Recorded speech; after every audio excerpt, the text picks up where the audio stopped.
Student, स्वागत है हमारे इस यूट्यूब चैनल में। आज हम देखेंगे फिजिक्स का मोस्ट इम्पोर्टेंट सब्जेक्टिव क्वेश्चन जो कि परीक्षाओं में 2 मार्क्स में पूछे जाते हैं। ठीक है, तो आज हम देखेंगे फिजिक्स का। देखिए, आज का पहला क्वेश्चन है कि किरण पुंज किसे कहते हैं। पहला क्वेश्चन क्या है कि किरण पुंज किसे कहते हैं, ये कितने प्रकार के होते हैं। तो इसका राइट आंसर हो जाएगा कि किरणों के समूह को किरण पुंज कहते हैं। किरणों के समूह को किरण पुंज कहते हैं और यह मुख्यतः 3 प्रकार के होते हैं। कौन कौन? तो पहला हो जाएगा अपसारी किरण पुंज, दूसरा हो जाएगा समांतर किरण पुंज और तीसरा हो जाएगा अभिसारी किरण पुंज। तो याद रखिएगा, ये 2 मार्क्स में पूछे जाते हैं कि किरण पुंज किसे कहते हैं। तो ये किरणों के समूह को किरण पुंज कहते हैं, इसका राइट आंसर हो जाएगा। और ये 3 प्रकार के होते हैं। कौन कौन? अपसारी किरण पुंज, समांतर किरण पुंज और अभिसारी किरण पुंज। ठीक है, चलिए नेक्स्ट क्वेश्चन देखते हैं कि पारदर्शी पदार्थ क्या है। पारदर्शी पदार्थ क्या है पूछा जाता है। तो वे पदार्थ जिनसे होकर प्रकाश आसानी से पार कर जाता है। वे पदार्थ जिनसे होकर प्रकाश आसानी से पार कर जाता है, उसे क्या कहते हैं? पारदर्शी पदार्थ कहते हैं। जैसे कांच, शीशा में आर पार कर जाएगा, वायु में आर पार प्रकाश कर जाता है, जल इत्यादि, ये सब पारदर्शी पदार्थ हैं। ठीक है, याद कर लीजिएगा। अगला है कि पारभासी पदार्थ किसे कहते हैं। अगला क्या है? पारभासी पदार्थ किसे कहते हैं। तो वे पदार्थ जिनसे होकर प्रकाश उनके छोटे से भाग को ही पार करता है, उसे पारभासी पदार्थ कहते हैं। यानी पूरी प्रकाश पार न कर सके, ठीक है, उसी को पारभासी कहते हैं। ऐसा आभास होता है कि प्रकाश पार कर रहा है, पूरी प्रकाश पार नहीं कर पाता है, उसी को पारभासी पदार्थ कहते हैं। जैसे घिसे हुए कागज, तेल लगा हुआ कागज, सूती कपड़ा, ये सब पारभासी होता है। ठीक है, तो आप लोग याद रखिएगा पारभासी। अगला क्वेश्चन है कि अपारदर्शी पदार्थ किसे कहते हैं। क्वेश्चन क्या है कि अपारदर्शी पदार्थ किसे कहते हैं। तो वे पदार्थ जिनसे होकर प्रकाश पार नहीं कर पाता है, आंशिक रूप से ही नहीं पार कर पाता है, थोड़ा भी पार नहीं करता है, उसे अपारदर्शी पदार्थ कहते हैं। जैसे लकड़ी हो गया, कॉपी हो गया, दीवार हो गया, ये सब ऐसे पदार्थ हैं या ऐसे वस्तु हैं जिनसे प्रकाश आर पार कर ही नहीं सकता है। ठीक है, कैसे? अगला क्वेश्चन है कि प्रकाश के परावर्तन किसे कहते हैं। मोस्ट इंपोर्टेंट क्वेश्चन है जो कि 2 मार्क्स में पूछा जाता है। प्रकाश के परावर्तन किसे कहते हैं। तो इसका राइट आंसर हो जाएगा कि प्रकाश के किसी वस्तु से टकराकर वापस लौटने की प्रकाश को परावर्तन करते हैं।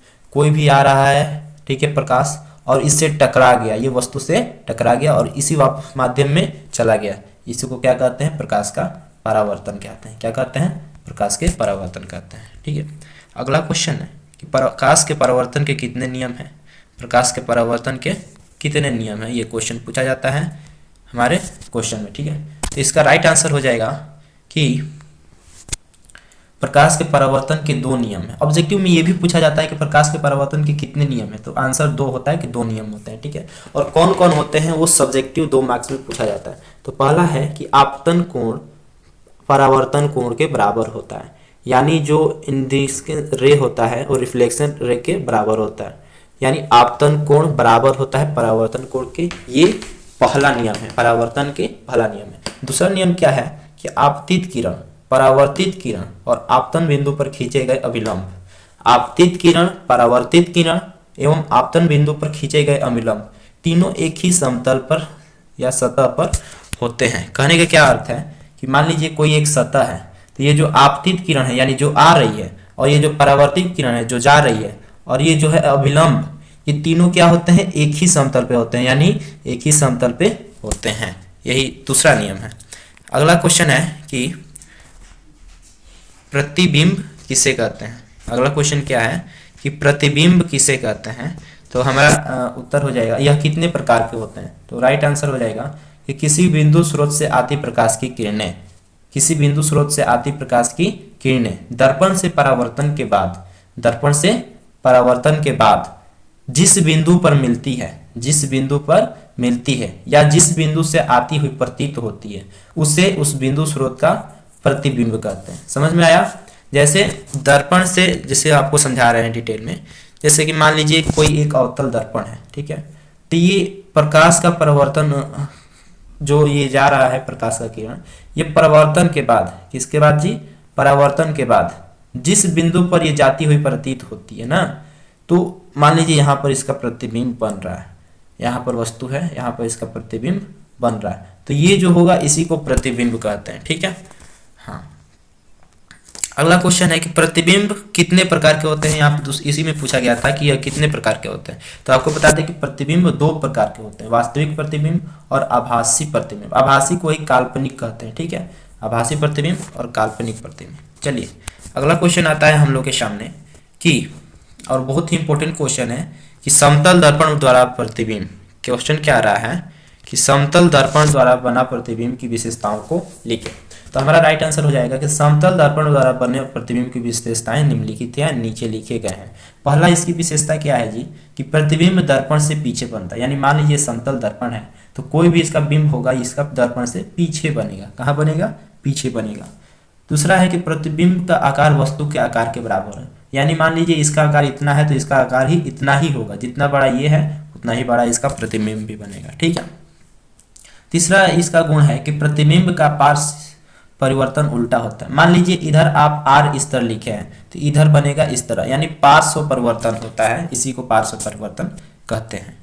आगे क्या है इसका गुण जी कि प्रतिबिंब उतना ही पीछे बनता है जितना कि वस्तु के आगे होती है, जितना कि वस्तु आगे होती है। मान लीजिए प्रतिबिंब है तो यहाँ पर वस्तु है तो ये जितना दूरी है उतना ही पीछे ये भी प्रतिबिंब बनेगा। ये आप लोग को समझ लेना है। चलिए देखते हैं अगला क्वेश्चन क्या है। अगला क्वेश्चन है कि गोलीय दर्पण किसे कहते हैं। क्वेश्चन क्या है कि गोलीय दर्पण किसे कहते हैं, यह कितने प्रकार के होते हैं। तो आपको इसका राइट आंसर मिलेगा कि गोलीय दर्पण उस दर्पण को कहते हैं जिसकी परावर्तक सतह खोखले गोले का भाग हो, खोखले गोले का भाग हो। ठीक है।